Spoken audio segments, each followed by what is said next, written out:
नमस्कार दोस्तों, आपका बहुत बहुत स्वागत है हमारे YouTube चैनल पर। दोस्तों, कई राज्यों के एग्जिट पोल सामने आ चुके हैं। ऐसे में दोस्तों मध्य प्रदेश का भी एग्जिट पोल आ चुका है, यानी कि एमपी में किसकी सरकार बन रही है, इसका खुलासा हम इस वीडियो में करने वाले हैं। वीडियो के एंड तक बने रहें, आपको खुद ही पता चल जाएगा कि मध्य प्रदेश में किसकी सरकार बन रही है। और अगर आपने अभी तक वीडियो को एक लाइक नहीं किया तो वीडियो को एक लाइक जरूर कर दे और चैनल को भी जरूर सब्सक्राइब कर ले, साथ ही बेल आइकन के घंटे को भी जरूर दबा दे, जिससे कि हमारे आने वाली वीडियो का नोटिफिकेशन आपको सबसे पहले मिल सके। जैसा कि दोस्तों आप सभी लोगों को पता होगा कि मध्य प्रदेश में टोटल 230 विधानसभा सीटें हैं, तो किस जिले में किस पार्टी को कितने कितने सीटें मिली है, इसका खुलासा इस वीडियो में हम करने वाले हैं। शुरुआत करते हैं बरवानी जिले से। बरवानी जिले में कुल 1 विधानसभा सीटें हैं, जो कि इसमें बीजेपी बाजी मारती हुई नजर आ रही है। कांग्रेस की बात करें तो कांग्रेस को एक भी सीट नहीं मिली है। आगे बढ़ते हुए दोस्तों अशोकनगर जिले की बात करें तो अशोकनगर जिले में टोटल 3 विधानसभा सीटें हैं, जिसमें कि बीजेपी को 2 सीटें मिली है और कांग्रेस को 1 सीटें यहां पर जो मिली है। इसी के साथ दोस्तों आगे बढ़ते हैं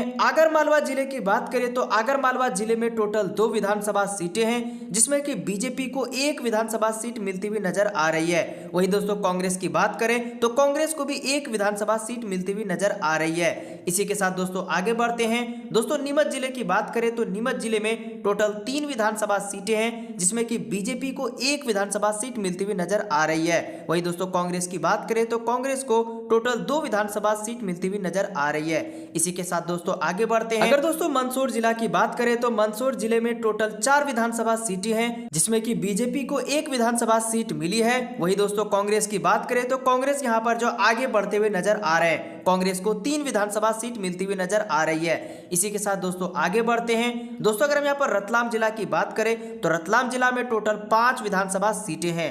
5 विधानसभा सीटों में अगर बीजेपी की बात करें तो बीजेपी को यहाँ पर एक भी सीट नहीं मिलती हुई नजर आ रही है, यानी कि बीजेपी को 0 सीटें मिली है। वहीं कांग्रेस की बात करें तो कांग्रेस यहाँ पर जो है बाजी मारती हुई नजर आ रही है, यानी कि कांग्रेस को 5 में 5 सीटें मिलती हुई नजर आ रही है। इसी के साथ दोस्तों आगे बढ़ते हैं। अगर दोस्तों धार जिले की बात करें तो धार जिले में टोटल यहाँ पर जो 7 विधानसभा सीटें हैं, जिसमें कि बीजेपी की बात करें तो बीजेपी को टोटल यहाँ पर 3 विधानसभा सीटें मिलती हुई नजर आ रही है। वही दोस्तों कांग्रेस की बात करें, कांग्रेस यहाँ भी बाजी मारती हुई नजर आ रही है। कांग्रेस को यहाँ पर टोटल 4 विधानसभा सीटें मिलती हुई नजर आ रही है। इसी के साथ दोस्तों आगे बढ़ते हैं। अगर दोस्तों हम यहाँ पर झाबुआ जिले की बात करें तो यहाँ पर टोटल 3 विधानसभा सीटें हैं, जिसमें कि बीजेपी को 1 विधानसभा सीटें मिली है और यहाँ पर कांग्रेस को 2 विधानसभा सीटें मिली है। इसी के साथ दोस्तों आगे बढ़ते हैं। अगर दोस्तों यहाँ पर अलीराजपुर जिले की बात करें तो अलीराजपुर जिले में टोटल 4 विधानसभा सीटें हैं। बीजेपी की बात करें तो बीजेपी को यहाँ पर जो है 2 विधानसभा सीटें मिली है। अगर दोस्तों कांग्रेस की बात करें तो कांग्रेस को भी यहाँ पर जो है 2 विधानसभा सीटें मिली है, यानी कि यहाँ पर जो है अलीराजपुर में टक्कर का यहाँ पर जो मुकाबला देखने को मिल रहा है। इसी के साथ दोस्तों आगे बढ़ते हैं। अगर दोस्तों यहाँ पर बरवानी जिले की बात करें तो यहाँ पर टोटल 4 विधानसभा सीटें हैं। यहाँ पर भी दोस्तों टक्कर का मुकाबला देखने को मिल रहा है। बीजेपी को भी 2 विधानसभा सीटें मिली है और कांग्रेस को भी 2 विधानसभा सीटें मिली है। इसी के साथ दोस्तों आगे बढ़ते हैं। अगर दोस्तों यहाँ पर खरगोन जिले की बात करें तो यहाँ पर टोटल 6 विधानसभा सीटें हैं, जिसमें कि बीजेपी यहाँ पर जो आगे बढ़ती हुई नजर आ रही है। बीजेपी को टोटल 4 विधानसभा सीटें मिली है। वही कांग्रेस की बात करें तो कांग्रेस यहाँ पर जो पीछे नजर आ रहे हैं, कांग्रेस को यहाँ पर जो है 2 विधानसभा सीटें मिली है। इसी के साथ दोस्तों आगे बढ़ते हैं। अगर दोस्तों यहाँ पर बुरहानपुर जिले की बात करें तो यहाँ पर टोटल 2 विधानसभा सीटें हैं। इसमें दोस्तों बीजेपी काफी पीछे नजर आ रहे हैं। बीजेपी को यहाँ पर जो है 0 सीटें मिली है। वही दोस्तों कांग्रेस की बात करें तो कांग्रेस यहाँ पर 2 में 2 सीटें मिलती हुई नजर आ रही है। इसी के साथ दोस्तों आगे बढ़ते हैं। अगर दोस्तों खंडवा जिले की बात करें तो यहाँ पर टोटल 4 विधानसभा सीटें हैं, जिसमें कि बीजेपी को 2 विधानसभा सीटें मिली है और कांग्रेस को भी 2 विधानसभा सीटें मिली है। यहाँ पर कह सकते हैं कि दोनों का टक्कर का मुकाबला है। इसी के साथ दोस्तों आगे बढ़ते हैं। अगर दोस्तों यहाँ पर देवास जिले की बात करें तो यहाँ पर टोटल 5 विधानसभा सीटें हैं। इसमें दोस्तों बीजेपी आगे बढ़ते हुए नजर आ रहे हैं। बीजेपी को 3 सीटें मिली है। वही दोस्तों कांग्रेस की बात करें, कांग्रेस को 2 विधानसभा सीटें मिली है। इसी के साथ दोस्तों आगे बढ़ते हैं। अगर दोस्तों यहाँ पर शाजापुर की बात करें तो शाजापुर में टोटल 3 विधानसभा सीटें हैं। यहाँ पर दोस्तों बीजेपी को 1 सीटें मिली है और कांग्रेस को 2 सीटें मिली है। इसी के साथ दोस्तों आगे बढ़ते हैं। यहाँ पर दोस्तों राजगढ़ जिले में टोटल 5 विधानसभा सीटें हैं, जिसमें कि बीजेपी को 2 विधानसभा सीटें मिली है। वही दोस्तों कांग्रेस की बात करें तो कांग्रेस को 3 विधानसभा सीटें मिली है। इसी के साथ दोस्तों आगे बढ़ते हैं। अगर दोस्तों सीहोर जिले की बात करें तो सीहोर जिले में टोटल 4 विधानसभा सीटें हैं। सीहोर जिले में बीजेपी यहाँ पर जो काफी पीछे नजर आ रही है। बीजेपी को यहाँ पर जो 0 सीटें मिली है। वही दोस्तों कांग्रेस की बात करें तो कांग्रेस को यहाँ पर 4 में 4 सीटें यहाँ पर जो है मिल रही है। इसी के साथ दोस्तों आगे बढ़ते हैं। अगर दोस्तों विदिशा जिले की बात करें तो यहाँ पर टोटल 5 विधानसभा सीटें हैं। यहाँ पर दोस्तों बीजेपी बाजी मारती हुई नजर आ रही है। बीजेपी को यहाँ पर जो है 3 विधानसभा सीटें मिली है। कांग्रेस को यहाँ पर जो 2 विधानसभा सीटें मिली है। इसी के साथ दोस्तों आगे बढ़ते हैं। दोस्तों यहाँ पर रायसेन जिले की बात करें तो रायसेन जिला में टोटल 4 विधानसभा सीटें हैं, जिसमें कि बीजेपी को 2 विधानसभा सीटें मिली है। वही दोस्तों कांग्रेस की बात करें तो कांग्रेस को भी 2 विधानसभा सीटें मिली है। यहाँ पर कह सकते हैं कि दोनों का टक्कर का मुकाबला है। इसी के साथ दोस्तों आगे बढ़ते हैं। होशंगाबाद जिले की बात करें तो होशंगाबाद जिले में टोटल 4 विधानसभा सीटें हैं। यहाँ पर भी दोस्तों टक्कर का मुकाबला देखने को मिला है। बीजेपी को भी 2 विधानसभा सीटें मिली है और कांग्रेस को भी 2 विधानसभा सीटें मिली है। इसी के साथ दोस्तों आगे बढ़ते हैं। अगर दोस्तों हरदा जिले की बात करें तो हरदा जिले में टोटल 2 विधानसभा सीटें हैं। यहाँ पर दोस्तों बीजेपी पीछे नजर आ रही है। बीजेपी को यहाँ पर जो 0 विधानसभा सीटें मिली है। वही दोस्तों कांग्रेस की बात करें तो कांग्रेस में 2 का 2 यहाँ पर विधानसभा सीटें मिली है। इसी के साथ दोस्तों आगे बढ़ते हैं। अगर दोस्तों बैतूल जिले की बात करें तो बैतूल जिले में टोटल 5 विधानसभा सीटें हैं, जिसमें कि बीजेपी को 3 विधानसभा सीटें मिली है। वही दोस्तों कांग्रेस की बात करें तो कांग्रेस को 2 विधानसभा सीटें मिली है। इसी के साथ दोस्तों आगे बढ़ते हैं। अगर दोस्तों छिंदवाड़ा जिले की बात करें तो यहाँ पर टोटल 7 विधानसभा सीटें हैं, जिसमें कि बीजेपी यहाँ पर जो है पीछे नजर आ रही है। बीजेपी को यहाँ पर 3 विधानसभा सीटें मिली है। वही दोस्तों कांग्रेस की बात करें तो कांग्रेस को यहाँ पर जो 4 विधानसभा सीटें मिली है।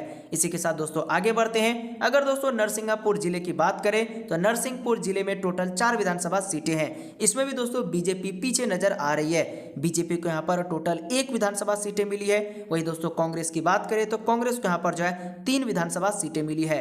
इसी के साथ दोस्तों आगे बढ़ते हैं। अगर दोस्तों सिवनी जिले की बात करें तो सिवनी जिले में टोटल 4 विधानसभा सीटें हैं। यहाँ पर भी दोस्तों बीजेपी काफी पीछे नजर आ रही है। बीजेपी को यहाँ पर जो 0 विधानसभा सीटें मिली है। वही दोस्तों कांग्रेस की बात करें तो कांग्रेस को सिवनी जिले में 4 विधानसभा सीटें मिली है। इसी के साथ दोस्तों आगे बढ़ते हैं। अगर दोस्तों बालाघाट जिले की बात करें तो बालाघाट जिले में टोटल 6 विधानसभा सीटें हैं। यहाँ पर भी दोस्तों बीजेपी पीछे नजर आ रही है।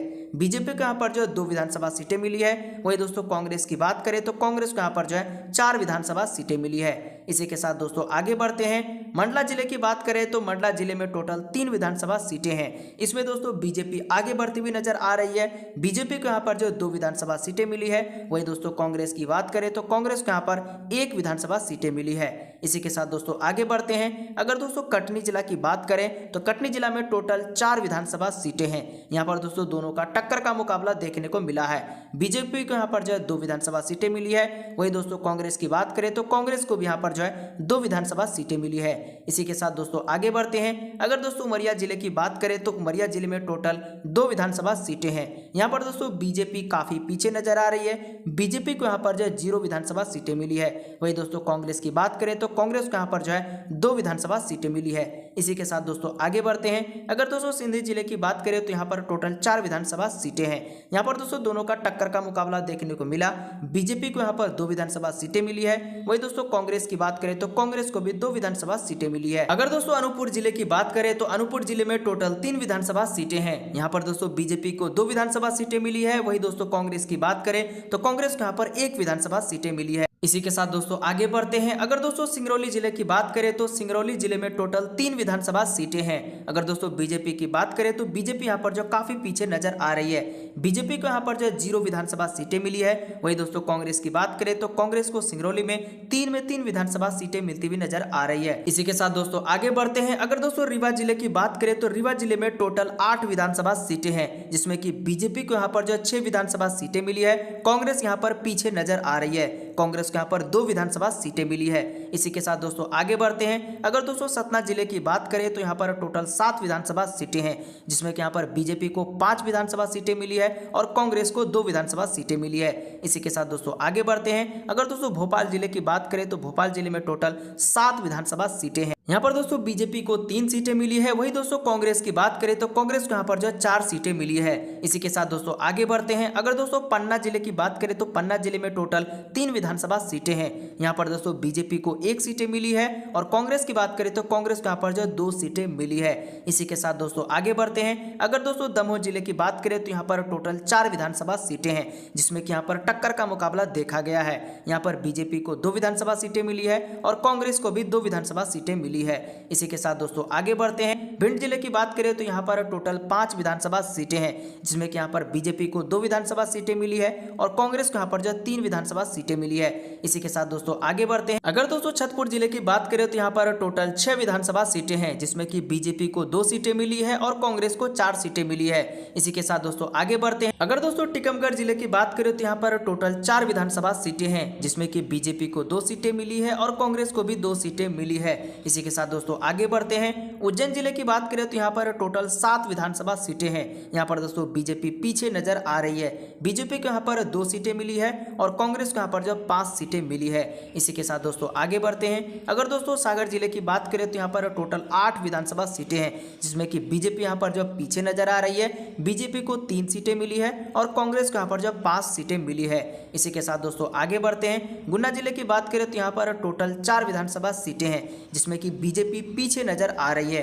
बीजेपी को यहाँ पर 0 सीटें मिली है और कांग्रेस को यहाँ पर जो 4 सीटें मिली है। इसी के साथ दोस्तों आगे बढ़ते हैं। अगर दोस्तों शिवपुरी जिले की बात करें तो यहाँ पर टोटल 5 विधानसभा सीटें हैं, जिसमें कि बीजेपी को 2 सीटें मिली है और कांग्रेस को 3 सीटें मिली है। इसी के साथ दोस्तों आगे बढ़ते हैं। अगर दोस्तों जबलपुर जिले की बात करें तो यहाँ पर टोटल 8 विधानसभा सीटें हैं। यहाँ पर दोस्तों दोनों का टक्कर का मुकाबला देखा गया।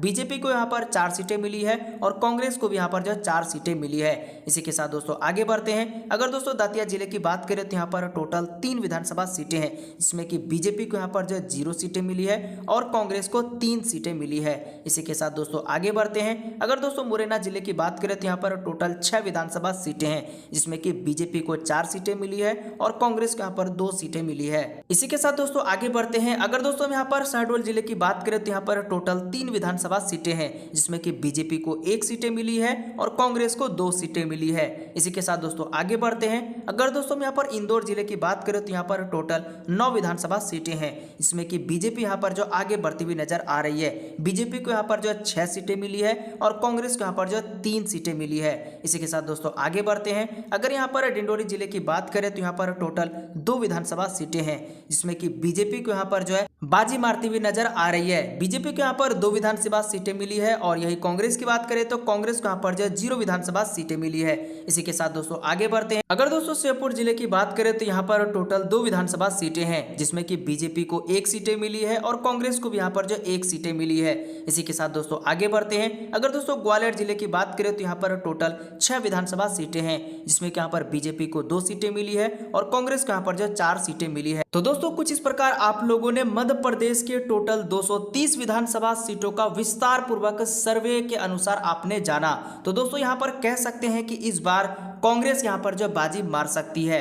फिर भी दोस्तों इसको लेकर के आपके मन में क्या राय है, अपनी राय आप लोग हमें नीचे कमेंट करके जरूर बताएं। मिलते हैं अगली वीडियो में, तब तक के लिए जय हिंद, वंदे मातरम।